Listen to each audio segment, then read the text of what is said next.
पुणे आणि कोल्हापूर या दोन्ही ठिकाणी राजकारणाचं तापमान दिवसेंदिवस चढत चालले। एकेकाळी काँग्रेस आणि राष्ट्रवादीचा गड समजल्या जाणाऱ्या या भागांमध्ये सध्या भाजप आणि शिंदे गटाचं वर्चस्व निर्माण होत आहे। मुख्यमंत्री देवेंद्र फडणवीस यांच्या पुणे दौऱ्यांचा आणि उपमुख्यमंत्री एकनाथ शिंदे यांचा कोल्हापूर भेटींचा वाढता आलेख हेच दर्शवत आहे की या दोन शहरांमध्ये काहीतरी मोठं राजकीय घडतंय आणि तेही फक्त भाषणापुरतं नाही तर भविष्यातील स्थानिक निवडणुकांच्या पार्श्वभूमीवरचं बॅकग्राऊंड प्लॅनिंग सुरू आहे का। या व्हिडिओत आपण पाहणार आहोत पुणे आणि कोल्हापूर मधील सध्या सुरू असलेलं राजकीय गणित आणि नेमकं काय चाललंय पडद्यामागं। नमस्कार, मी आकांक्षा आणि तुम्ही पाहताय ट्रेंडी गप्पा। भाजप शिंदे गट आघाडीवर। गेल्या काही महिन्यांपासून पुणे आणि कोल्हापूर या दोन्ही ठिकाणी सतत मुख्यमंत्री देवेंद्र फडणवीस आणि उपमुख्यमंत्री एकनाथ शिंदे यांचे दौरे सुरू आहेत। अगदी पुस्तक प्रकाशनापासून ते छोट्या कार्यक्रमापर्यंत ही सततची उपस्थिती काही नुसती औपचारिकता नाही तर यामागे आहे एक स्पष्ट आणि दूरदृष्टी ठेवणारी राजकीय रणनीती।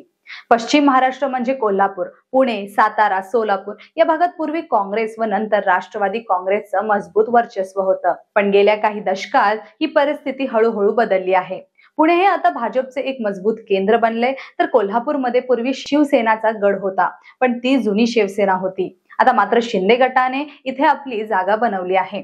लोकसभा आणि विधानसभा निवडणुकांमध्ये दोन्ही ठिकाणी भाजप आणि शिंदे गटाने चांगली बाजी मारली आहे आणि त्यामुळे येत्या महानगरपालिका व जिल्हा परिषदांच्या निवडणुकांना या दोन्ही नेत्यांनी अत्यंत गांभीर्याने घेतलंय। तर या सगळ्या राजकीय हालचालींचं मुख्य उद्दिष्ट काय आहे? आगामी स्थानिक स्वराज्य संस्थांच्या निवडणुकांमध्ये आपली पकड मजबूत करणं। मुख्यमंत्री फडणवीस आणि उपमुख्यमंत्री शिंदे यांचे सध्या सातत्याने सुरू असलेले दौरे याचं सूचक आहेत। हे दौरे फक्त औपचारिक कार्यक्रमापुरते मर्यादित नाही तर जिथे राजकीय दृष्ट्या महत्वाच्या घडामोडी होऊ शकतात अशा ठिकाणी प्रत्यक्ष उपस्थिती दाखवून मतदारांमध्ये आपली उपस्थिती ठसवण्याचा प्रयत्न सुरू आहे।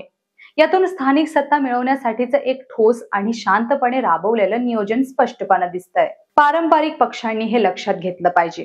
पारंपरिक पक्षांनी आपली उन्हे पाने बदलली आहेत। भाजपच्या पुणे युनिटने स्पष्टपणे लक्ष्य ठरवलं आहे की आपले 105 जागा तरी मिळतीलच। यासाठी तयारी जोरात सुरू केली आहे। शिंदे गटाने पुण्यात रवींद्र धंगेकर यांना नेमून शिवसेनेची कमकुवत साखळी मजबूत करण्याचा प्रयत्न केला आहे। याचा परिणाम जनतेवर काय होणार आहे पाहूया। राजकीय हालचालींचा परिणाम थेट सामान्य नागरिकांवरच होतो आणि पुणे कोल्हापूर सारख्या शहरांमध्ये तर हे विशेषतः जाणवतं। प्रथम म्हणजे स्थानिक प्रश्न आणि अधिक जागतिक स्वरूप धारण करतील। रस्त्यांची कामं, पाणी पुरवठा, कचऱ्याचं व्यवस्थापन, सार्वजनिक वाहतूक अशा अगदी दैनंदिन आणि मूलभूत गोष्टींवर आता अधिक तीव्र राजकारण सुरू होईल।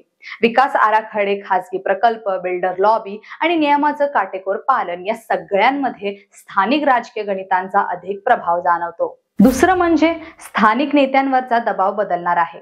पक्ष बदलणं, गटात गट तयार होणं किंवा सत्ता बदलाची शक्यता यामुळे स्थानिक पातळीवर निर्णय प्रक्रियेवर आणि जनतेच्या समस्या सोडवण्याच्या गतीवर थेट परिणाम होणार आहे। कधी कधी विकास कामं पक्षीय मतभेदांमुळे अकडतात आणि त्यामुळे सामान्य माणसाला अनेक अडचणींचा सामना करावा लागतो।